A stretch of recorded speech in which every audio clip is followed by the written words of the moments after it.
भक्ति की वाणी 421।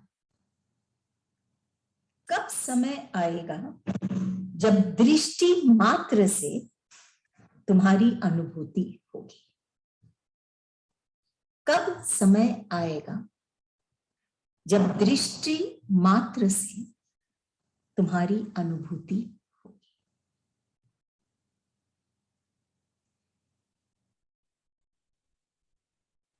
एक भक्त के अंतर मन की चाह। भक्ति की राह पर यूं तो कई साधन हैं। भक्त कई तरह से ईश्वर को रिझाना चाहता है, भजन से और कर्म करके,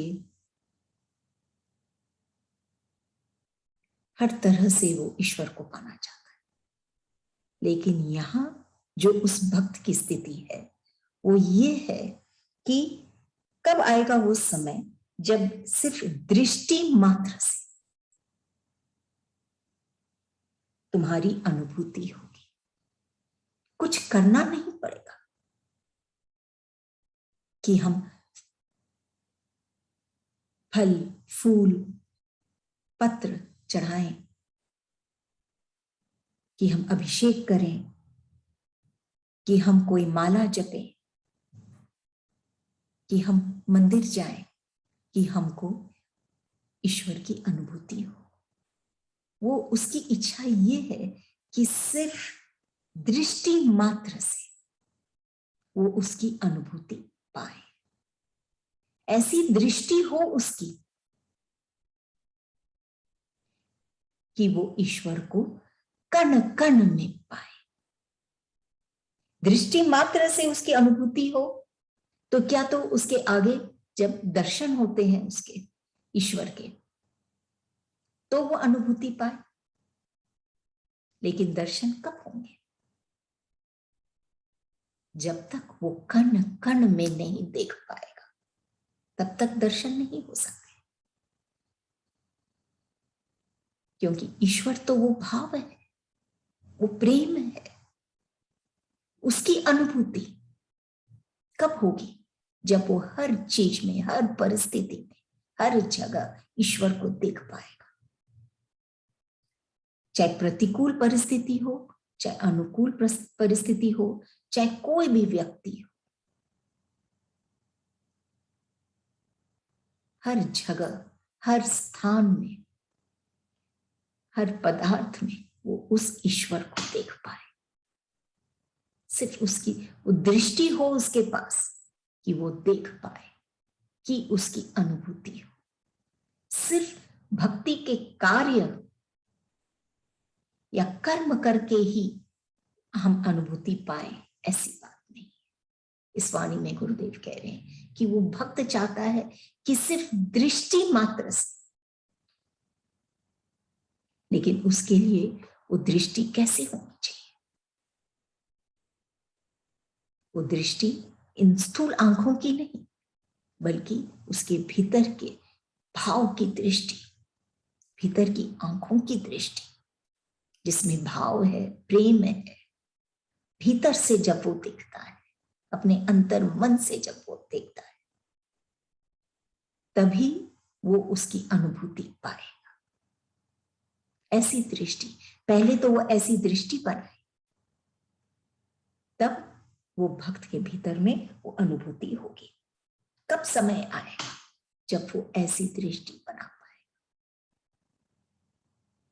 कई बार सुनते हैं कि फकीरों के तो कि इस सब जरूरतें भी पूरी हो जाती है। जो भी उस फकीर को जो चीज की आवश्यकता है, दरकार है, जो उसकी जरूरतें हैं, पूरी हो जाती है। और बादशाहों की ख्वाहिशें भी पूरी नहीं। कई बार सुनते हैं ये। क्यों पूरी हो जाती है उस फकीर की जरूरतें? क्योंकि वो निरर्थक नहीं है, वो सिर्फ ख्वाहिश नहीं है, वो उसकी जरूरत है, वो पूरी हो जाती है। क्योंकि वो अपने भीतर में ही उसकी जरूरत क्या चीज की है, ये आनंद पाना, ईश्वर को पाना, उसी में समा जाना, उसकी अनुभूति पाना। तो वो ऐसी जरूरत जो है उस फकीर की, वो पूरी हो जाती है। और बादशाहों के पास सब कुछ है, जो धनी लोग हैं, जो बादशाह हैं, उनके पास सब कुछ है, लेकिन उनकी ख्वाहिशें भी पूरी नहीं होती। कई बार देखें कि उनकी ख्वाहिशें भी पूरी नहीं होती, क्योंकि उनकी ख्वाहिश, उनकी इच्छाएं उस मूल तत्व को पाने की नहीं है। कोई ना कोई स्थूल वस्तु, स्थूल धन, उसी की ख्वाहिश है, तो वो पूरी नहीं होती हर वक्त, चाहे वो बादशाह क्यों ना हो।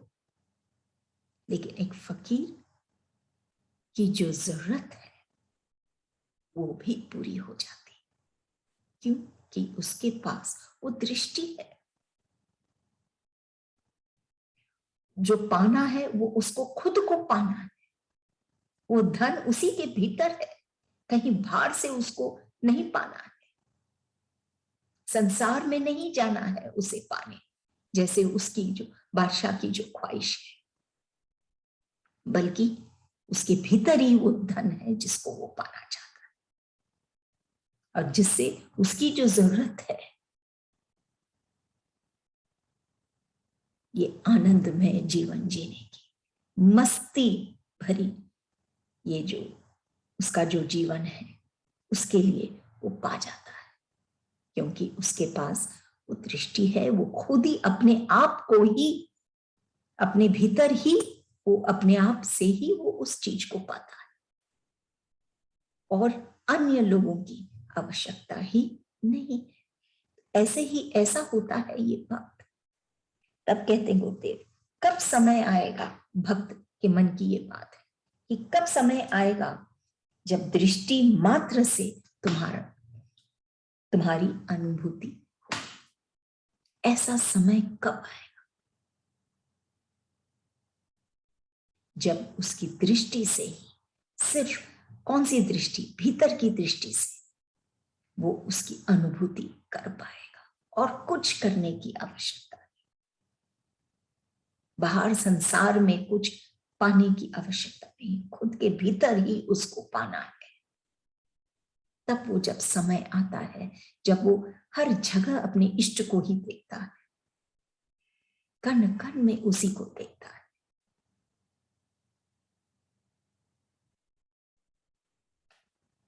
हर भाव में उसको देखता है, कली में उसको देखता है, खिले फूल में उसको देखता है, मुरझाया हुआ फूल में भी उसको देखता है। तब जाके उसको ईश्वर की अनुभूति होती कि ये मुरझा तो गया ये फूल, लेकिन वो अपने इष्ट में ही लीन हो गया, फिर भी महका रहा है और अपने समा गया अपने प्यारे में। वही उसका मूल तत्व है। तो कब आएगा वो, कब समय आएगा जब दृष्टि मात्र से तुम्हारी अनुभूति,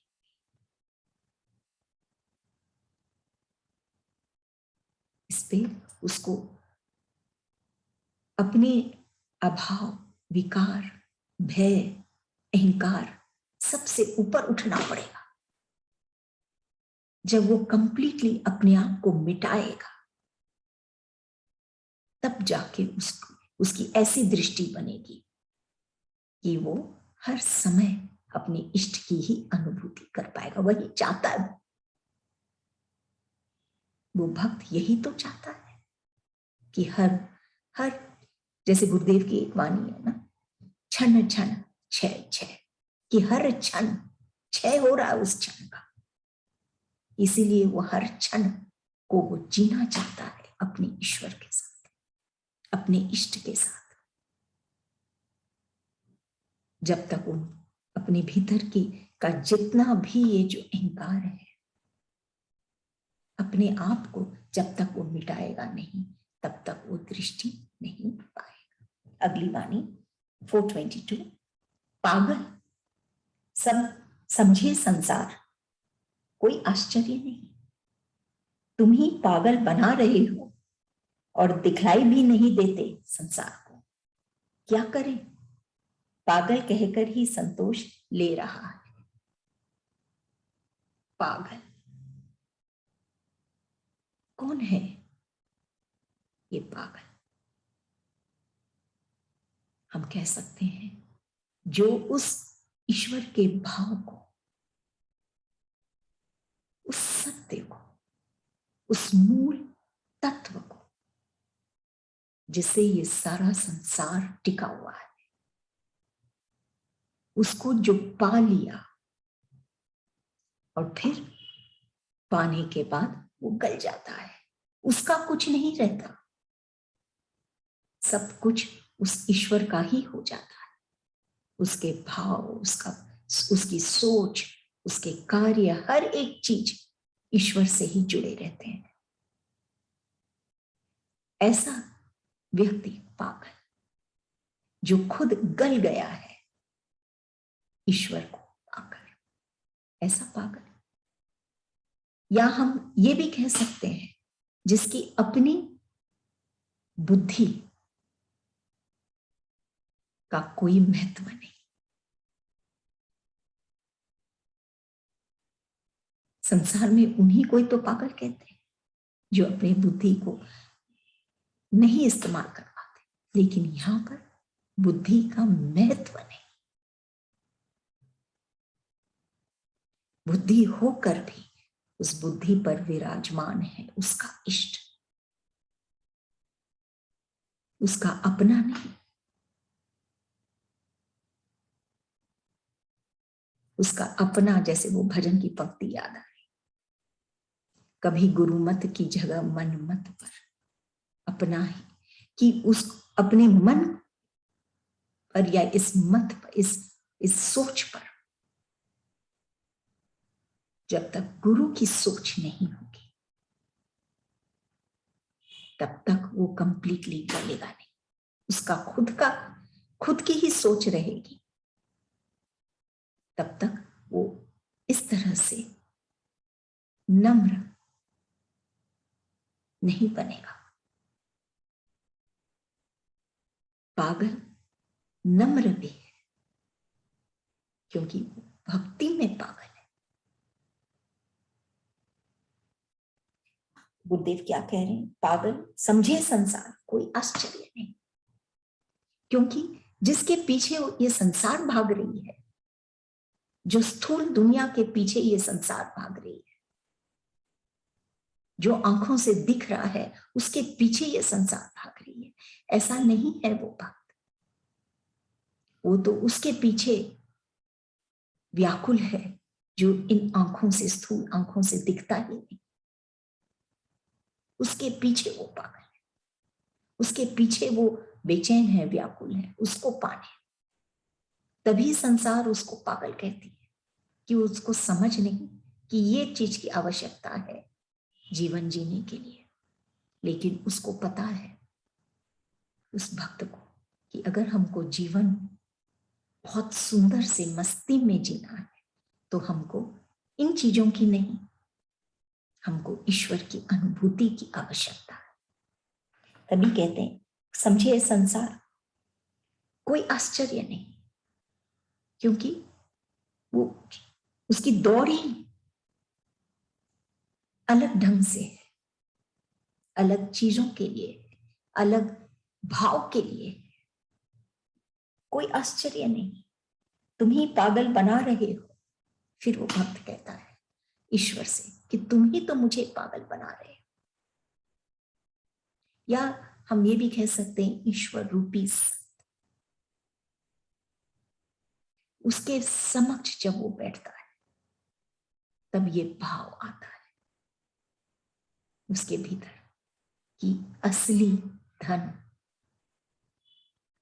वास्तव में क्या, कैसे आदमी धनी होता है, वो कैसे पाना और कहाँ पाए? तभी तुम ही पागल बना रहे हो और दिखलाई भी नहीं देते। क्या करें, संसार को तुम दिखाई भी नहीं देते और तुम ही मुझे पागल कर रहे हो। इस भक्त को तो दिखाई देता है वो ईश्वर, वो गुरु, लेकिन सारे संसार को नहीं। तो क्या करें? पागल कहकर ही संतोष ले रहा है ये संसार। जब तक इस संसार में भी ये भाव नहीं आएगा हर एक व्यक्ति के भीतर में, जब तक ये प्रेम नहीं उमड़ेगा, ईश्वर के लिए व्याकुलता नहीं होगा, तब तक वो नहीं पा सकता। वो ऐसे ही संतोष ले रहा है कि भाई ये तो पागल है, लेकिन वास्तव में कौन भ्रमित है, कौन पागल है? अगर हम सोचें तो ये तो संसार को लग रहा है पागल, लेकिन मस्ती में जी रहा है, ना कोई दुख ना कोई सुख, उससे परे कहीं आनंद में, उससे भी परे परमानंद में, ईश्वर में ही रम रहा है जो शाश्वत है। आज भी, कल भी और परसों भी वो उसी स्थिति में रहेगा। और ये संसार जो उसको पागल बुला रही है, वो खुद भ्रमित है।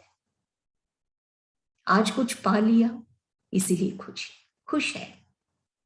ये तो खुशी है, क्षणिक है, कल फिर वही दुख, वही चिंता। तो वास्तव में कौन भ्रमित है? ये संसार कि ये भक्त जिसको संसार पागल कह रही है। अगली वाणी, आज ज्ञानी की आंखों में अश्रु, ज्ञान बह रहा था और प्यार आ रहा था। आज ज्ञानी की आंखों में अश्रु, ज्ञान बह रहा था, प्यार आ रहा था। ज्ञानी जिसके भीतर बुद्धि प्रधान है, वो है ज्ञानी। और भक्त जहां पर हम देखते हैं कि उसका मन, उसका हृदय वो प्रधान है, यहीं पे अंतर आ गया। ये जो ज्ञानी है उसको नॉलेज है कि ईश्वर कौन है, ईश्वर कहाँ है, ईश्वर कैसे है, हर एक चीज का नॉलेज है। क्या देना है ईश्वर को, क्या चढ़ाना है, कैसे करना है, कहाँ मिलेंगे, कब, कहाँ, सारे सवालों का जवाब है उसके पास, उस ज्ञानी के पास। लेकिन विडंबना की ये बात है कि सब कुछ जानता हुआ भी वो ईश्वर से नहीं मिला। एक तो है पता जानता है, और ये जो भक्त है वो तो मिल ही लेता है, क्योंकि उसको पता है कि ईश्वर का पता कहीं बाहर नहीं, उसके हृदय में ही है। इसलिए वो सहजता से मिल लेता है। और ये ज्ञानी खोजता है कि कौन से पते में वो मिलेंगे, तो उसका जीवन शुष्क हो जाता है, शिथिल हो जाता है, थक जाता है वो ज्ञानी। इतना ज्ञान अर्जित करके भी वो ईश्वर को नहीं पाया। जिसके बारे में उसको ज्ञान है, सिर्फ ज्ञान है, कोरा ज्ञान है, ईश्वर नहीं है। तभी कहते हैं आज ज्ञानी की आंखों में अश्रु, लेकिन कभी कभी ऐसा भी समय आता है जब ये ज्ञानी कोई संत से मिलता है,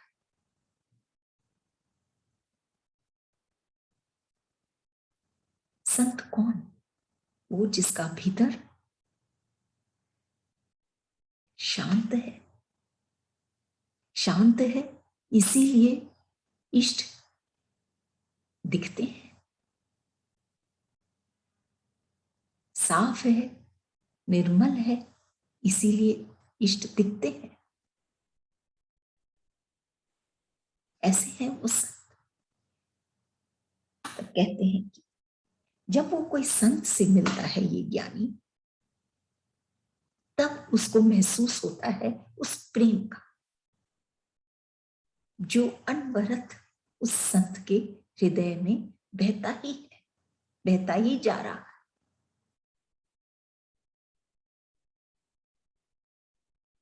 क्योंकि वो संत संतुष्ट है। जैसे कहते हैं कि अगर हम, एक है सक्सेस, सफलता, और एक है संतोष, सेटिस्फैक्शन। जो सफलता पाता है, हो सकता है वो मास्टर बन जाए, नामिक हो जाए, प्रसिद्ध हो जाए, लेकिन जो संतोष पाता है, उसके पीछे दौड़ता है और उसको पाता है, वो तो एक संत ही हो जाता है, लेजेंड हो जाता है। उसको कभी भूला ही नहीं जाता, भुलाया ही नहीं जाता, संसार उसको भूलता नहीं, क्योंकि वो खुद तो संतुष्ट होता ही है, और जो भी उसके पास आता है वो भी उस संतोष धन को पाता है, जो ये स्थूल धन से बहुत बहुत अधिक महत्वपूर्ण है। स्थूल धन पाकर भी अगर वो संतुष्ट नहीं, तो वो अभाव से ही घिरा रहेगा। संतोष धन सबसे मुख्य है। तब इसमें ऐसा है ये संत, ऐसे संत के पास जब ये ज्ञानी भी जाता है, जिसको इतना ज्ञान है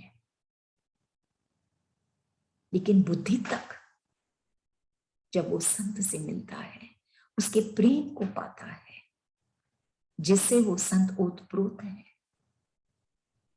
क्योंकि वो संत तृप्त है, संतुष्ट है, भाव और प्रेम में बह रहा है।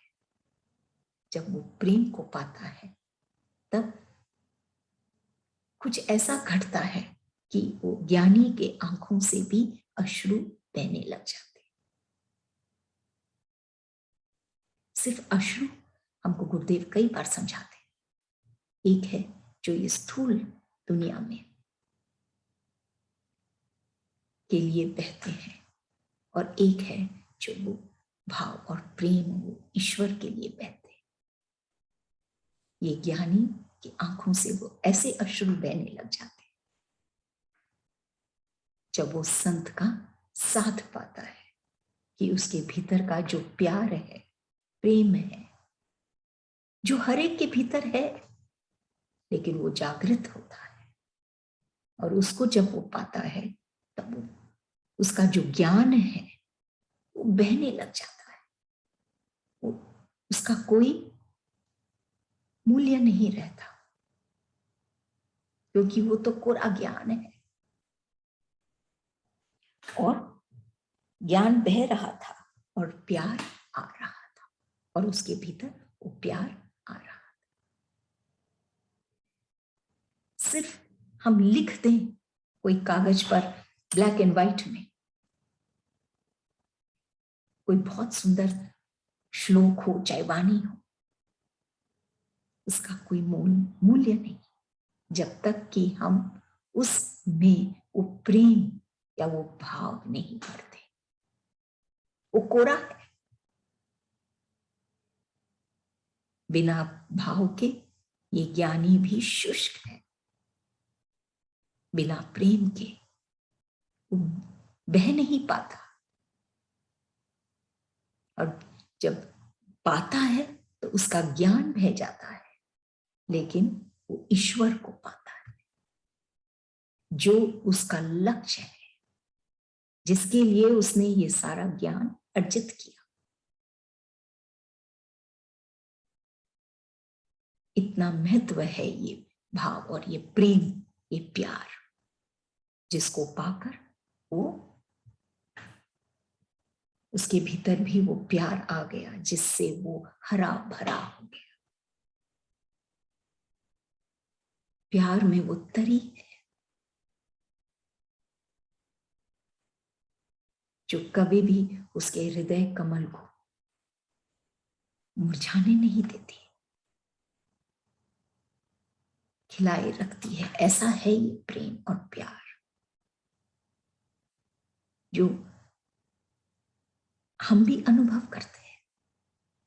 और अगर ये प्यार ईश्वर के लिए हो तो उसकी बात ही कुछ और है, वो असीम हो जाता है, उसका कोई अंत नहीं होता। क्योंकि इस संसार में हम किसी पर भी आशा नहीं रख सकते, डिपेंड नहीं कर सकते। क्योंकि जैसे हम लोग कई बार पढ़ते हैं कि अंधकार में हमारी छाया भी हमारा साथ छोड़ देती है। अंधकार वो ऐसे जीवन का ऐसा समय जब सब कुछ धुंधला है और हमको कुछ नहीं दिख रहा। उस समय ये जो छाया है, शैडो है, जो हमेशा हमारे साथ चलती है, उस समय वो भी साथ छोड़ देती। इसीलिए वो जरूरी है, चाहे वो ज्ञानी हो, चाहे वो भक्त हो, चाहे वो कर्म योगी क्यों ना हो, कर्म योगी ही क्यों ना हो, लेकिन जब तक वो भाव में नहीं आएंगे तब तक वो ईश्वर को नहीं पाएंगे। क्या तो कर्म करते रहेंगे, या इस वाणी में जैसे गुरुदेव कह रहे हैं कि वो ज्ञानी बने रहेंगे, सिर्फ ज्ञान अर्जित करते रहेंगे, ईश्वर को नहीं।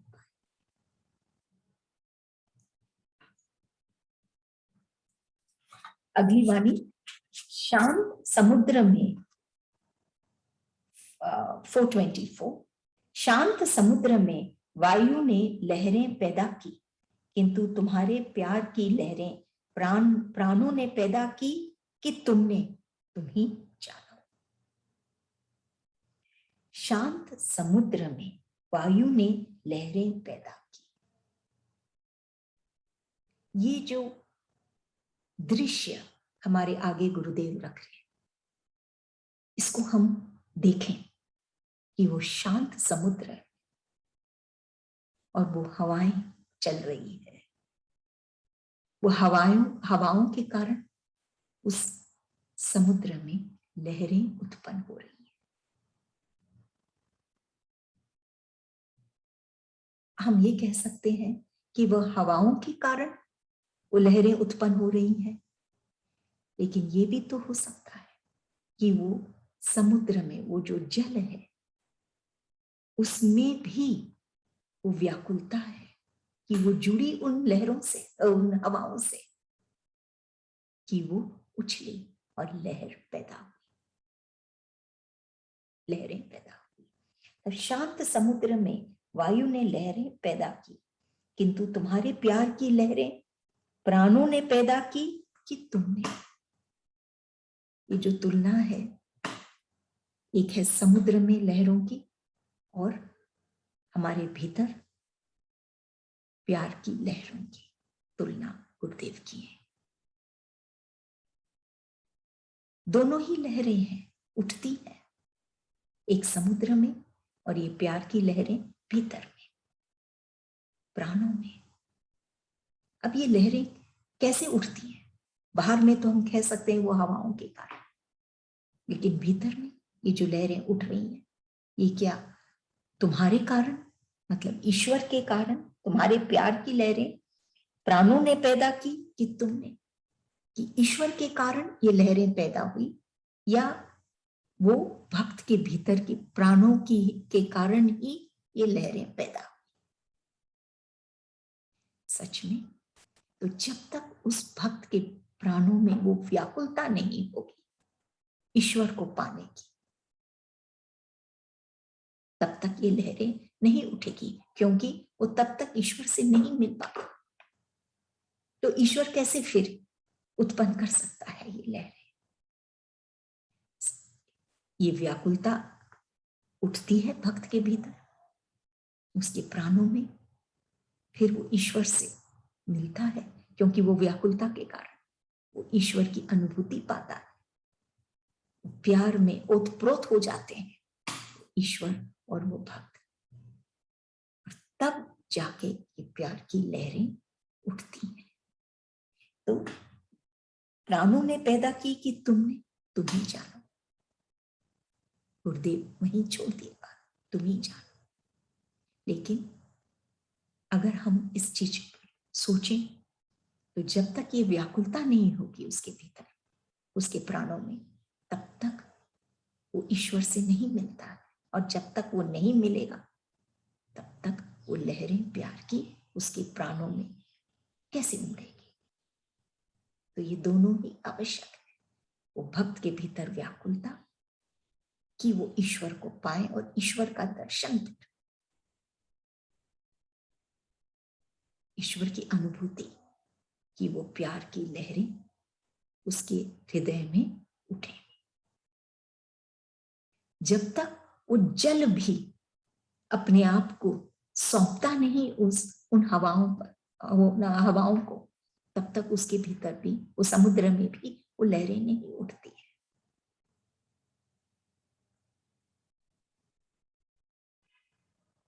वो हवाएं चले, लेकिन जल को भी तो अपने आप को सौंपना पड़ता है। ऐसे ही ईश्वर तो प्रेम की मूर्त है, प्यार की लहरें उनके एक एक वो प्यार की लहरें से ही है वो बने हैं, वही है वो, लेकिन उसको पाने के लिए वो व्याकुलता चाहिए भीतर में। वो व्याकुलता हम पाएंगे तो हम उस लहर का, प्यार की लहरों को हम अपने प्राणों में उनकी अनुभूति कर पाएंगे। अब देखिए, सोने की एक चूड़ी ले लीजिए, मान लीजिए सोने की चूड़ी, तो हम कहेंगे ये चूड़ी में क्या है? सोना है, सोने की बनी है। फिर जब उसको गलाते हैं तो हम क्या कहेंगे? चूड़ी नहीं रही, लेकिन वो सोना तो फिर भी है। मतलब वो जो तत्व है वो नहीं बदलता, जो आत्मा है वो नहीं बदलती, जो सत्य है हमारे भीतर, प्रेम, वो नहीं बदलती। चाहे उसको कैसे भी गढ़ा ले, वो नहीं बदलती, वो तत्व वैसे ही रहता है। ऐसे ही जब वो भक्त उस तत्व से जुड़ता है, ईश्वर से जुड़ना चाहता है, वो व्याकुलता जब होती है उसके भीतर, तब वो ईश्वर से जुड़ता है, उस तत्व से जुड़ता है, तब जाके ये प्यार की लहरें उसके प्राणों में स्थान पाती हैं, तब तक नहीं। ईश्वर कितना ही प्यार की लहरें बहाए या, लेकिन जब तक वो भक्त नहीं चाहेगा उस तत्व को पाना, तब तक वो नहीं पाए। इंग्लिश में एक कहावत भी है कि God helps those who help themselves, कि जब भगवान उसी की मदद कर सकते हैं, उसी के भीतर में ये प्यार की लहर बहा सकते हैं जो इसको चाहता है।